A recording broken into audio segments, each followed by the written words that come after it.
आप रोज इंस्टाग्राम पर कितना समय बिता देते हो? कुछ गंदे फोटोज और वीडियोस दिन प्रतिदिन देखते हो। आपके मन में सब गंदे और फालतू विचार घूमते हैं।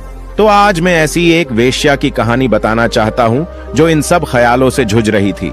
दोस्तों, यह कहानी उस समय की है जब लोग महात्मा बुद्ध का उपदेश सुनने के बाद उनके संघ में शामिल हो जाते थे। लोगों को बुद्ध के प्रवचन इतने अच्छे लगते थे कि कोई भी बीच में बुद्ध के देश को छोड़कर वहां से जाना नहीं चाहता था।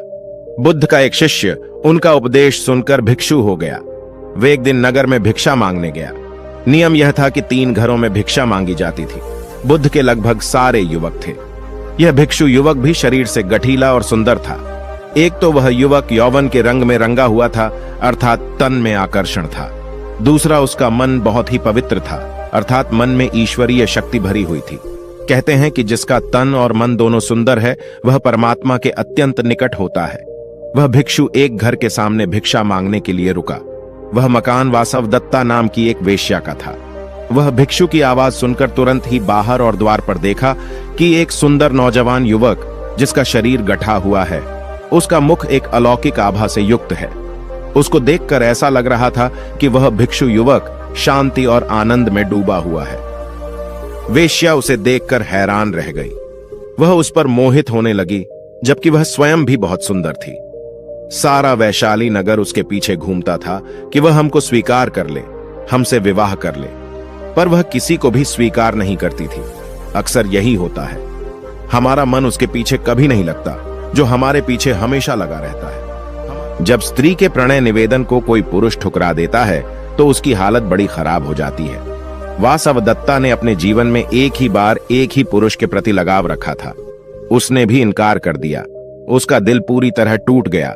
उसने नृत्य बंद कर दिया, गाना गाना बंद कर दिया, जो दिन भर मुस्कुराती रहती थी और लोगों को मनोरंजन करती रहती थी। वह सुंदर वासवदत्ता बिल्कुल मौन हो गई थी।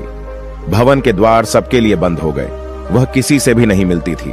कई अमीर लोगों के निमंत्रण आते थे और हमारे उत्सवों में खुशियां बिखेर दो, किंतु वह इनकार कर देती थी। एकांत को उसने अपना जीवन साथी बना लिया था।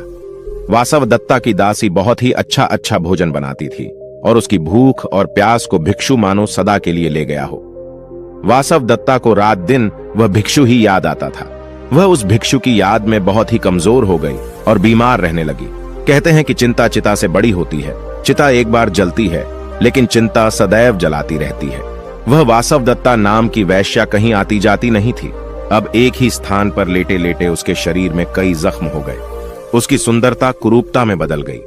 अब उसे कोई भी देखना तक पसंद नहीं करता था। बहुत समय के बाद फिर वही भिक्षु उस नगर में पुनः आया। उसे मालूम पड़ा कि वासवदत्ता बहुत ही बीमार है और उसकी हालत बहुत ही खराब है। भिक्षु उसके द्वार पर गया। दासी ने जाकर कहा कि वही भिक्षु आए हैं। वासवदत्ता ने दासी से कहा, यहां पर उन्हें मत आने दो। जब मैं सुंदर युवती थी, बहुत खूबसूरत थी, तब मेरा निवेदन उन्होंने स्वीकार नहीं किया। अब मैं बदसूरत और बीमार हो गई हूं। अब मैं इनके सामने कैसे जाऊं? उनसे कह दो कि मैं नहीं आऊंगी। पर भिक्षु थोड़ी बाद अंदर खुद ही आ गए और कहा, हे देवी, आज तुझे मेरी जरूरत है। उस समय तुमको मेरी जरूरत नहीं थी। उस समय तेरी सुंदरता, तेरे नाच गाने से मोहित होने वाले हजारों थे, किंतु दुख की घड़ी में सब दूर हो जाते हैं। अब तू चिंता न करो, शर्मिंदा मत हो। मैं तेरे पास रहकर तेरी सेवा करूंगा। जब तक तुम ठीक नहीं हो जाती है, तब तक मैं यहां से कहीं नहीं जाऊंगा। जब तक इंसान अपने बुरे विचारों में, वासना युक्त विचारों में डूबा रहता है, तब तक उसे कुछ भी समझ में नहीं आता। भिक्षु ने पवित्र भाव से उसकी सेवा की, उसे ज्ञान की शिक्षा भी दी।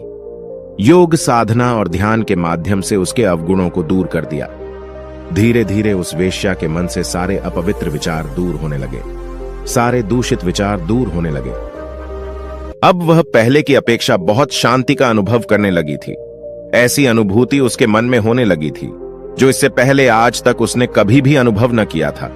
अब उसे किसी भी प्रकार की चाहत नहीं थी, न ही सुंदर बनने की इच्छा थी और न ही अच्छा दिखने की। अब उसके मन में किसी भी मर्द की चाहत न थी। ऐसा कुछ भी उसके मन में नहीं था जो उसे परेशान कर सके, क्योंकि कोई भी व्यक्ति तब तक अपवित्र और दूषित हो सकता है जब तक उसके जीवन में कोई प्रकाश नहीं आता है।